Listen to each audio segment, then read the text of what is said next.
En question principale, Monsieur le chef du deuxième groupe d'opposition.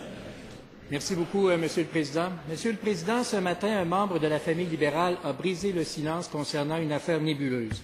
Le député de Vimont a confirmé que le maire de Laval, en 2002, lui avait offert une enveloppe blanche. Fait étonnant, tout d'abord, il dit ne pas savoir ce que contenait cette enveloppe, mais l'a quand même refusé. Mais de plus, il n'a jamais avisé les autorités policières de cette situation. C'est quand même curieux, Monsieur le Président. Depuis des mois et des mois, ce gouvernement n'a de cesse de dire qu'il faut aviser les policiers à chaque fois qu'il y a quelque chose.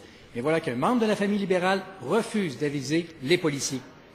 C'est d'ailleurs pris le travail d'un journaliste pour qu'on l'apprenne, et ça a pris 8 ans à un député pour parler. 8 ans, c'est vraiment un très long silence. Monsieur le Président, j'ai 2 questions au Premier ministre. Tout d'abord, quand a-t-il été informé de la situation et sait-il si d'autres enveloppes de ce type ont été remises soit à ses députés, à ses ministres, à ses organisateurs ou à d'autres membres de la famille libérale? Monsieur le ministre de la Sécurité publique. Alors, Monsieur le Président, le député en question a répondu aux questions de la presse. Vous avez vu qu'il y avait eu un point de presse ce matin. Il a affirmé lors de son point de presse qu'il avait été contacté par la Sûreté du Québec et qu'il se mettait à la disposition de la Sûreté du Québec pour répondre à toutes leurs questions. Alors, c'est comme ça que les choses doivent se passer quand des allégations sont faites, de façon à ce que des enquêtes se poursuivent, qu'on puisse établir des preuves, s'il y a lieu, et qu'on puisse en arriver à des accusations, Monsieur le Président. Alors, le cheminement poursuit son cours. Moi, pour ma part, j'encourage tous les gens qui ont eu des échos ou qui ont vécu de ce genre de choses, d'appeler la Sûreté du Québec et de faire des plaintes à la Sûreté du Québec. Et c'est comme ça qu'on va réussir à obtenir l'ensemble des réponses que l'on veut obtenir et qu'on va réussir surtout à condamner les gens qui se comportent de façon criminelle.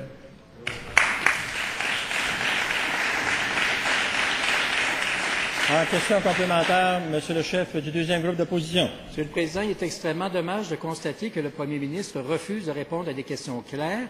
Quand a-t-il été informé de la situation du député de Vimont et sait-il si d'autres membres de son organisation, de sa famille libérale, sont au courant de situations semblables? Il refuse de répondre.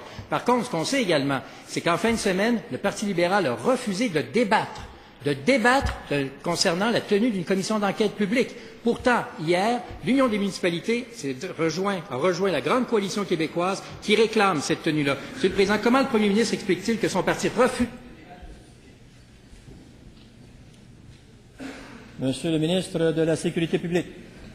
Monsieur le Président, le chef de l'ADQ sait très bien que le Premier ministre a répondu à cette question-là ce matin.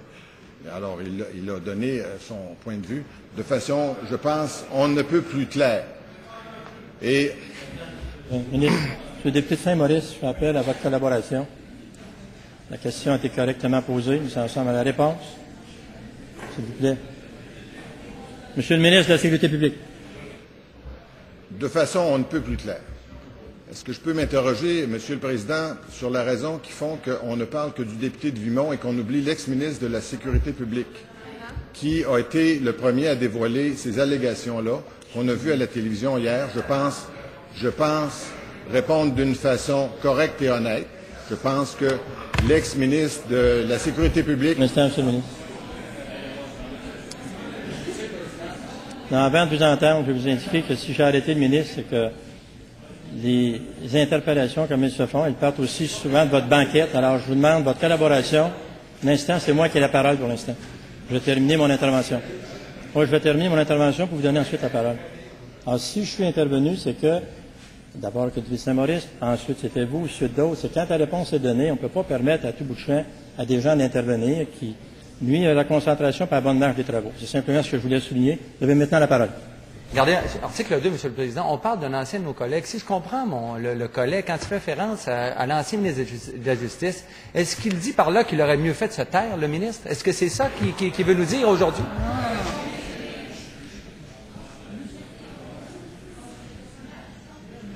Alors, c'est une question, et non pas une question de règlement, mais Monsieur le leader du gouvernement, sur la question de règlement qui a été soulevée. De règlement, là, je laisserai le leader profiter de son temps de période de questions pour faire les questions qu'il veut, mais sur la question de règlement qu'il vient de soulever, il n'a pas abordé la décision que vous rendez lorsque vous dites à l'opposition de permettre à ce côté-ci de répondre. S'ils ont des questions, j'imagine qu'ils veulent des réponses. Or, à chaque fois qu'on apporte une réponse, il y a des colibets qui sont lancés. D'ailleurs, le leader de l'opposition nous a avisé la semaine dernière ou la semaine d'avant, je crois, qu'il allait se donner le droit de parler, même quand vous ne le reconnaissez pas. Je vous soumets que vous devriez lui donner des avis lorsqu'il agit ainsi, parce qu'il ne respecte pas notre règlement. Bien, à chaque occasion, le président s'assurera du bonheur dans la Chambre. Monsieur le ministre, en 11 secondes sur la question complémentaire posée. Alors, ce que je dis, Monsieur le Président, c'est pas qu'il aurait dû se taire, c'est qu'il aurait dû parler en 1995, comme il l'a dit lui-même à la télévision.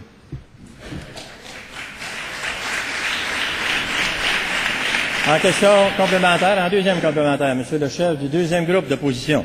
Merci, Monsieur le Président. Tout à l'heure, le Premier ministre a dit en cette Chambre qu'il fallait gouverner en fonction des intérêts supérieurs du Québec. Gouverner en fonction des intérêts supérieurs du Québec, ça veut dire tenir une commission d'enquête publique sur le domaine de la construction. Mais actuellement, le Parti libéral et le gouvernement actuel refusent obstinément. En fait, le Québec est dirigé actuellement par le chef du Parti libéral plutôt que par le Premier ministre. Pourquoi le gouvernement refuse et s'entête encore et toujours, seul dans son coin, à tenir ce que tous les gens veulent, c'est-à-dire une commission d'enquête publique?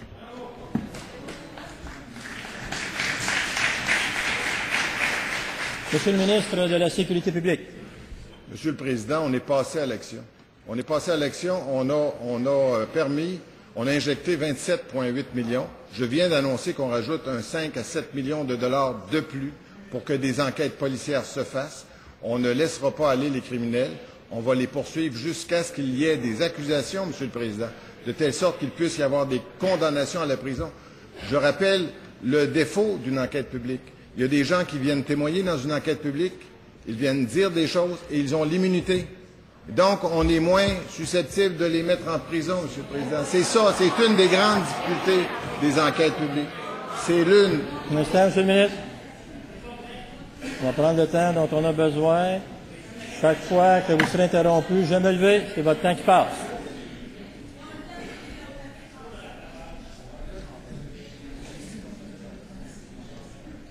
En 8 secondes, Monsieur le ministre.